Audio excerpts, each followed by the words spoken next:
พูดอะไรก็อย่าให้เป็นพิษ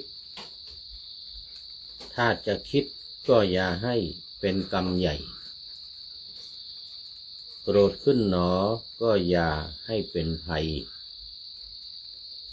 ทำอะไรก็อย่าให้เป็นโทษทันที่สำคัญใจนั้นอย่าให้เป็นทุกข์ให้เป็นสุขทุกเมื่ออย่าโศกสันนี้เป็นคำพร่ำสอนของคนโบราณหากทุกท่านทำตามนี้มีสุขเอ่ยขอถวายความนอบน้อมแด่พระรัตนตรัยมีพระพุทธเจ้าเป็นต้นขอถวายความเคารพพระมหาเถระพระเถรานุเถระเจ้าคณะพระสังฆาธิการทั่วโลกมีพระเดชพระคุณพระธรรมเสนาบดี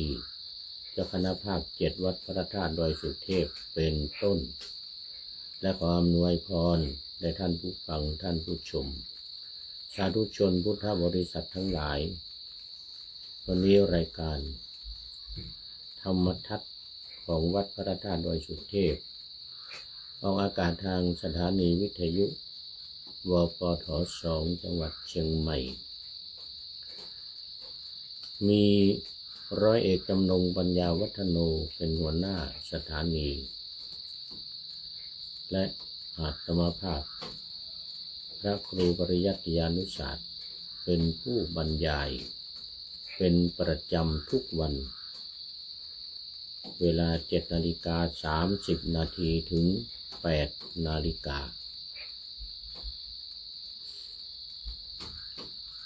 วันนี้ก็บันทึกเสียงมาจากวัดพระธาตุดอยสุเทพ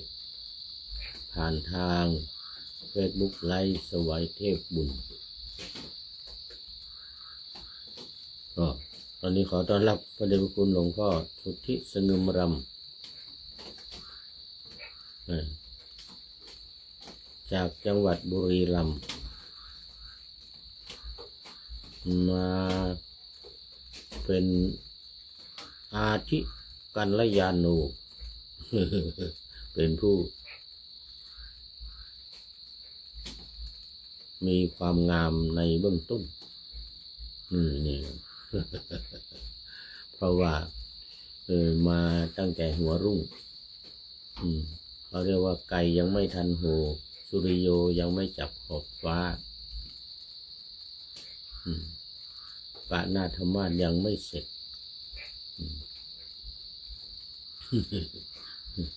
เสร็จพอดีแต่ว่ายังอยู่ต้นรายการ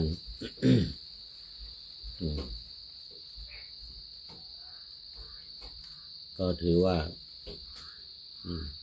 มา ในเบื้องต้นก็มีความงามในเบื้องต้นคือศีลเป็นผู้ที่มีศีลคนจะงามเนี่ยมันก็เป็นผู้มีศีลนะคนจะงามน้ำใจใช่ใบหน้าอย่างนี้ว่าคนจะหวานวาจาใช่ตาหวานคนจะแก่ความรู้ใช่อยู่นานคนจะรวยศีลทานใช่บ้านตู่อันนี้คนโบราณเขาว่าไว้แล้ววันนี้จั่วหัวก็เป็นคนโบราณอีกเหมือนกันคำโบราณคนโบราณว่าไว้ท่านนายพลนเรศจิตรักนำมาเป็นข้อคิดท้ายรายการวันนี้แล้วก็ได้จั่วหัวไว้ว่าพูดอะไรก็อย่าให้เป็นพิษถ้าจะคิดก็อย่าให้เป็นกรรมใหญ่โกรธขึ้นหนอก็อย่าให้เป็นภัยท ทำอะไรก็อย่าให้เป็นโทษทันที่สำคัญใจนั้นอย่าให้เป็นทุกข์ให้เป็นสุขทุกเมื่ออย่าโศกสันนี้เป็นคำพร่ำสอนของคนโบราณนี่คนโบราณอีกแล้วหากทุกท่านทำตามนี้มีสุขเอ่ยสุดยอดเลยวันนี้จั่วหัวแล้วก็มูลข้อคิดจากท่านนายพลนเรศจิตรักษ์เอาแล้วตอนนี้ก็มาสู่เนื้อหาสาระของธรรมะกันเลยเดี๋ยวฝนจะตกแล้วมันเสียงดังบนหลังคาเนี่ยหลังคาเป็นสังกะสีเขาเรียกว่าเป็นท่านชิดเป็นท่านชิดก็เป็นสังกะสีนี่แหละโอ้เสียงดังลั่นเลยอันนี้เอากล้องเอาโทรศัพท์เข้ามาใกล้ยังไม่ได้ถอยไปเราไม่เป็นไรเดี๋ยวฝนก็ตกมาอีกนะตอนนี้ก็ยังอยู่ในเรื่องของอุคัสเสนเศรษฐีลูกของเศรษฐีอุคัสเสนนะเศรษฐีบุตรเศรษฐีชื่ออุคัสเสนเหมือนเดิมหลายวันมาแล้วเรื่องยังไม่จบเป็นเรื่องยาวมาเล่ามาถึงเดี๋ยวจะได้ไปสรุปตอนท้ายอีกทีหนึ่งเรื่องราวทั้งหมดเนี่ยตอนนี้เอาเล่าต่อดีกว่าเดี๋ยวมันจะไม่จบ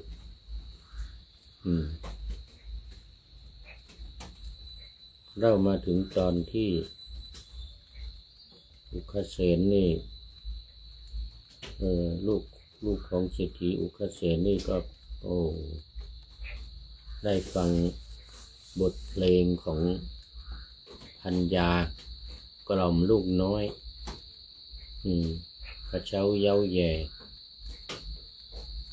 พาดพิงได้รับการพาดพิงมาถึงตัวเองแล้วก็เป็นเขาเรียกว่าทำให้ได้รับความน้อยเนื้อต่ำใจเสียหายนะเกิดความเสียหายท่านพระครูประหลัดณรงค์ฤทธิ์บอกว่าทางภาคกลางเนี่ยเขาเรียกว่า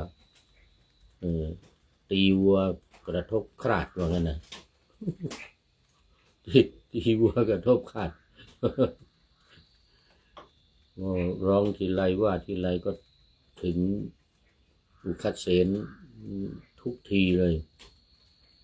บอกว่าเจ้าเนี่ยเป็นลูกของคนเลี้ยงโคเป็นคน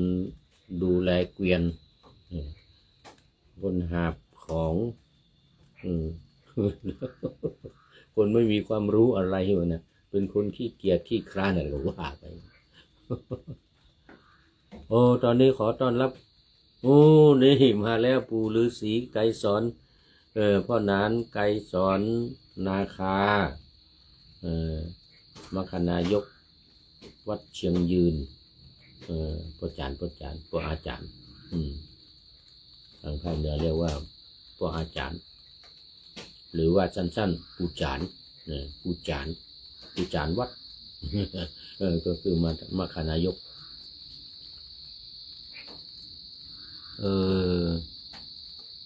บอกว่าเชิญเข้ากล้องหน่อยขออภัยมันเข้าไม่ได้เข้ากล้องไม่ได้เนี่ยมานานแล้วกล้องนี้มันเป็นยังไงก็ไม่รู้มัน เปิดเข้ามามันเข้าไม่ได้มันก็บอกเลยว่าไม่สามารถเข้าร่วมได้อย่างเงี้ยนะอ๋อโมทนาเอามานี่มาต่อเลยทีเนี้ยถูกด่าถูกว่าร้องเพลงแซวถูกแซวทางภาคเหนือเราเรียกว่าตีหัวฟากสนันหัวฝาที่ไอ้ฟากก็คือฟากพื้นเนี่ยนะตีหัวฟากมันกระเทือนไปถึงฝานู่นตีหัวฟากสนันหัวฝา ตีวัวกระทบข้าท่านพระครูประหลัดนรงค์ฤทธิ์ว่า ก็เลยเข้าไปขอเรียนศิลปะเนี่ยถ้าเรามีศิลปะนี่เราคงจะไม่ถูกว่าแล้วงั้นนะเข้าไปขอเรียนศิลปะกับพ่อตาพ่อตาก็ใจดีสอนศิลปะการเต้นการขึ้นไปเต้นอยู่บนไม้แป้นข้างบนนั่นน่ะพวกเขมรตีลังกาอยู่บนอากาศร้องเพลงด้วย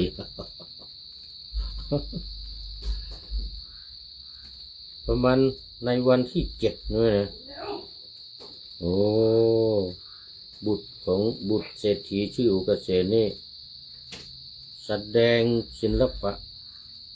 อย่างยอดเยี่ยมโอ้โหไม่แพ้พัญญาไม่แพ้ลูกสาวไม่แพ้ลูกสาวของอันนี้เลยโอ้โหแสดงได้ยอดเยี่ยมเลยอ่ะเนี่ยนี่นะเข้าไปหาพ่อตาเรียนศิลปะเนี่ยรู้เนี่ยเป็นความรู้ของพ่อตาเนี่ยนะแสดงศิลปะในบ้านในนิคมต่างๆเรื่อยมาว่างั้นนะเรื่อยมาจนถึงกรุงราชคฤห์โดยลำดับกลับมาถึงบ้านเกิดมาถึงบ้านของตัวเองละเมืองราชคฤห์ก็ไปตะเวนไปตามที่ต่างๆเนี่ยพอเรียนศิลปะนี้ได้ก็แสดงดีเยี่ยมยอดเยี่ยมยิ่งกว่าพัญญาของตัวเองอีกไม่ถูกเยาะเย้ยไม่ถูกถากถางไม่ถูกร้องเพลงด่าแล้ว โอ้โหอย่างนี้เลยเสร็จแล้วก็พอมาถึงกรุงราชคฤห์คือไปถึงเมืองไหนก็ประกาศนะทำป้ายไปติด4 มุมเมืองเนี่ยนะอันนี้ก็เหมือนกันเปล่าร้องประกาศว่าในอีก7 วันแต่จากวันนี้ไปบุตรของเศรษฐีอุคเสนเนี่ยจะแสดงศิลปะแก่ชาวพระนครเหมือนกันโอ้โหซึ่งไปแสดงมาหลายแห่งหลายหนแล้วสุดยอดเหมือนกันนะสุดยอดฝีมือเหมือนกันนะสุดยอดบกเวทเตดเหมือนกันนะ นี่นะคราวนี้ชาวพระนครก็ผูกเตียงซ้อนเตียงกันขึ้นนี่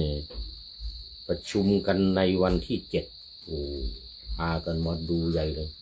เขาเรียกว่าเอาเตียงไม่พอต้องซ้อนกันขึ้นน่ะเตียงซ้อนเตียงกันขึ้นดูคนข้างหน้านี่อยู่ข้างหน้าต่ำใช่ไหมไอ้ที่พื้นดินที่พื้นดินนี่ก็เป็นระดับหนึ่งนะแล้วก็มีระดับสูงขึ้นมานะระดับหลังก็เตียงนี่ซ้อนกันขึ้นอยู่รอบบริเวณนั้นดูนะโอ้คนมาดูเป็นหมื่นเป็นแสนนะเป็นหมื่นเป็นแสนเนี่ยนะเดี๋ยวดูในเวลาดูไปดูมาจะหมดเวลาทั้งนั้นนะ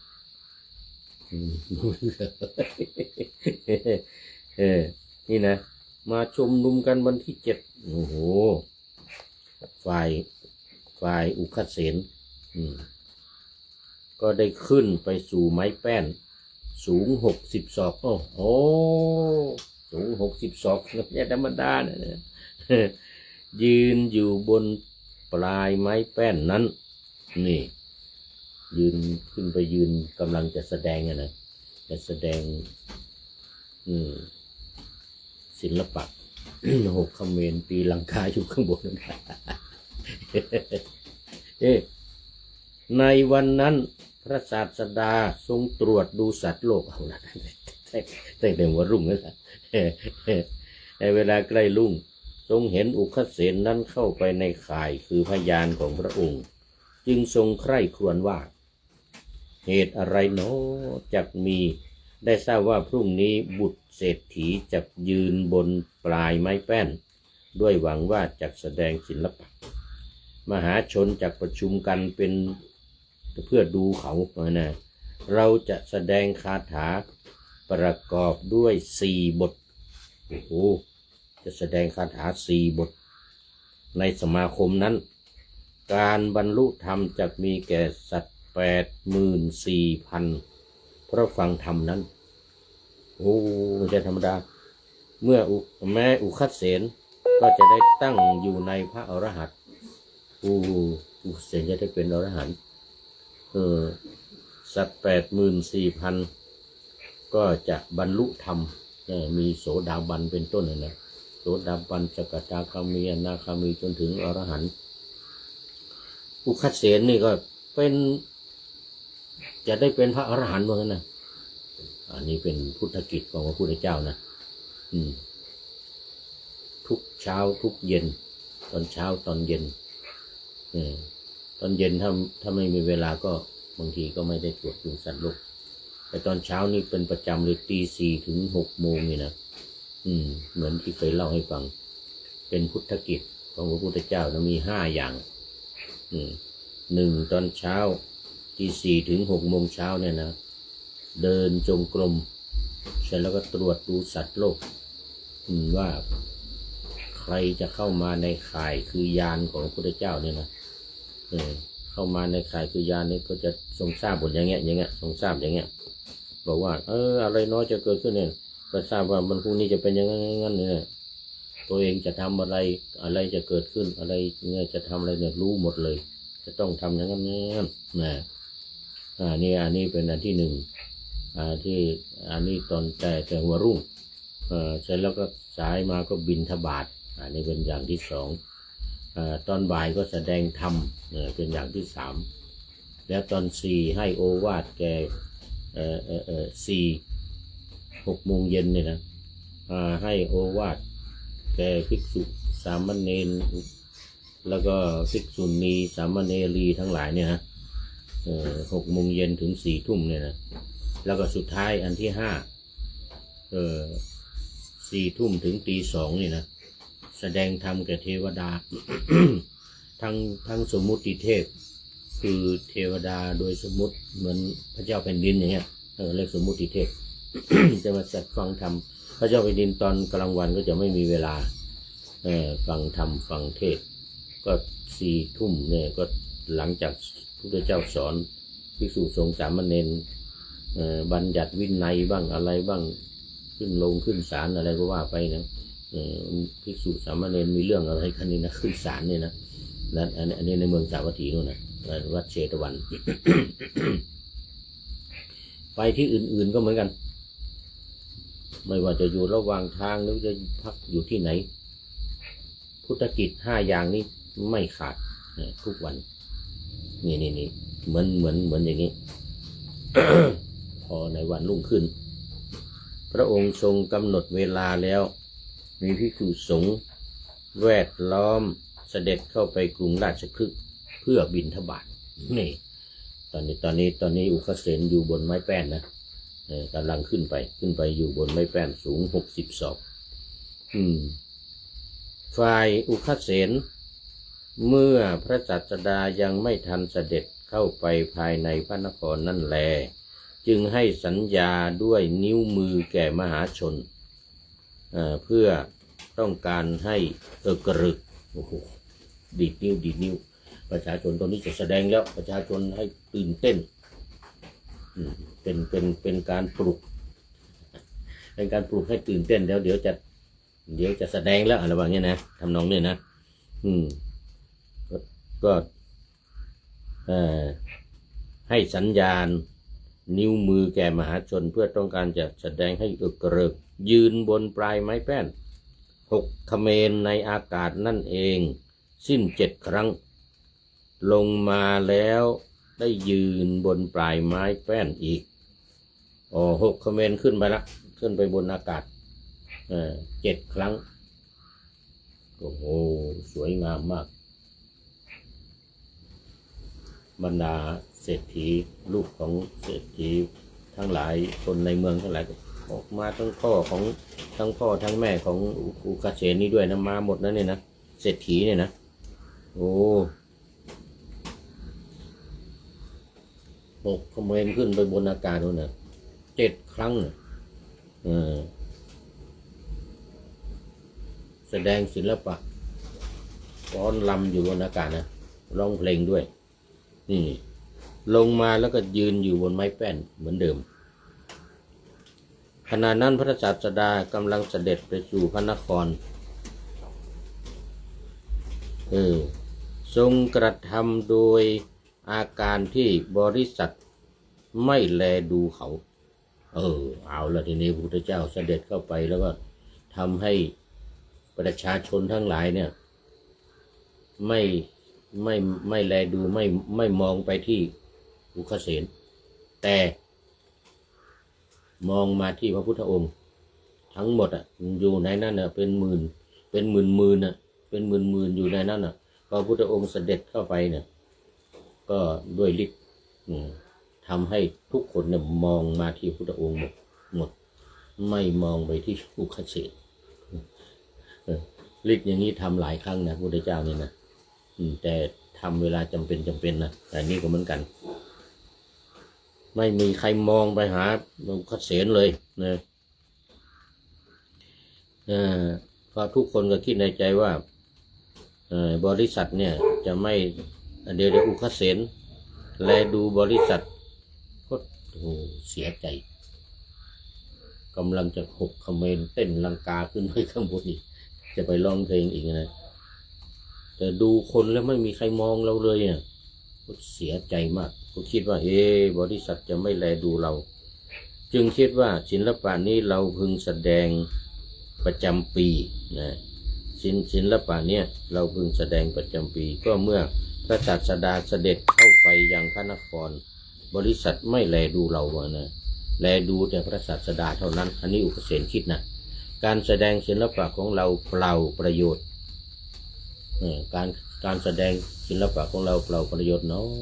นะพระศาสดาทรงทราบความคิดของเขาจึงตรัสเรียกมหาโมคคัลลานะมาแล้วตรัสว่าโมคคัลลานะเธอจงไป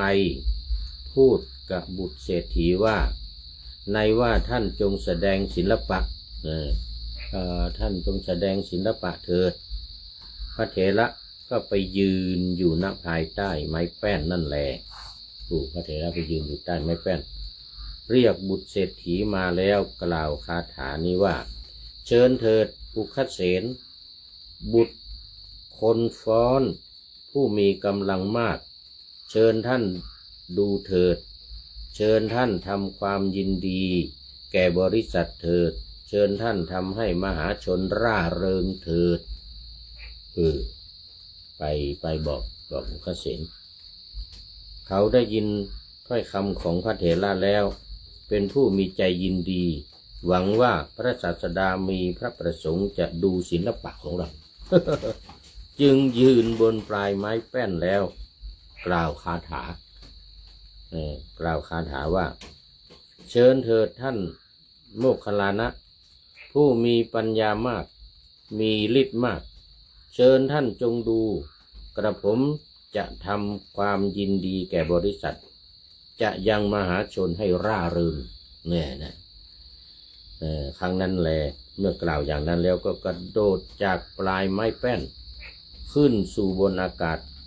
6 เขมร14 ครั้งครั้งแรกเราทำ7 ครั้งนะ14 ครั้งในอากาศแล้วลงมายืนอยู่บนปลายไม้แป้นตามเดิมลงมายืนอยู่ปลายไม้แป้นตามเดิมเสร็จแล้วก็พระศาสดาจะตรัสกับอุคเสนแต่ว่าไม่ทันหมดเวลาหมดเวลาซะแล้วพระนางไกรสอน เป็นท่านสุดท้ายเข้ามาโอ้พระนายไกรสอนเป็นปริโยสานกัลยาโนนี่โอ้พระนายไกรสอนเป็นปริโยสานกัลยาโนผู้มีความงามในที่สุดในเราวันนี้เอาไว้แค่นี้ก่อนโอ้ไม่ทันพระพุทธองค์จะตรัสไม่ได้ตรัสเอาไว้แค่นี้ก่อนตรัสกับอุคเสนเดี๋ยวก่อนเดี๋ยวพรุ่งนี้เราก็ค่อยมาต่ออีกมันยาวอยู่นะเนี่ยไม่ต้องห่วงไม่ต้องห่วงมันยาวเรามีคาถาอีกหลายคาถานี่มีอีกหลายคาถาตอนนี้ก็เดี๋ยวมาดูข้อคิดท้ายรายการวันนี้หน่อยเมื่อกี้ว่าไปทีหนึ่งแล้วเนี่ยข้อคิดท้ายรายการของท่านนายพลนเรศจิตรักให้ข้อคิดท้ายรายการนี้ว่าพูดอะไรก็อย่าให้เป็นพิษถ้าจะคิดก็อย่าให้เป็นกรรมใหญ่โกรธขึ้นหนอก็อย่าให้เป็นภัยทำอะไรก็อย่าให้เป็นโทษทันที่สำคัญใจนั้นอย่าให้เป็นทุกข์ให้เป็นสุขทุกเมื่ออย่าโศกสันนี้เป็นคำพร่ำสอนของคนโบราณหากทุกท่านทำตามนี้มีสุขวันนี้ก็ขอโมทนาขอบคุณกับท่านนายพลนเรศจิตรักไว้ณที่นี้เป็นอย่างยิ่งขอนำรายการธรรมะทัดไปก่อนแล้วจะย้อนมาใหม่ในวันหลังเพื่อให้ท่านทั้งหลายได้รับฟังพระธรรมเทศนังเหมือนดังเดิมเป็นธรรมะจากพระไตรปิฎก3ธรรมบทอันงดงามบรรยายเสริมอธิบายใจความเหมาะมาต่อเติมยกนิทานดั้งเดิมเสริมบทธรรมขอทุกท่านสุขกายสบายใจปรารถนาสิ่งใดอันเลิศล้ำจงเพิ่มพูนตามบุญงามและตามกรรมที่ได้บำเพ็ญไว้ทุกประการขอเจริญพร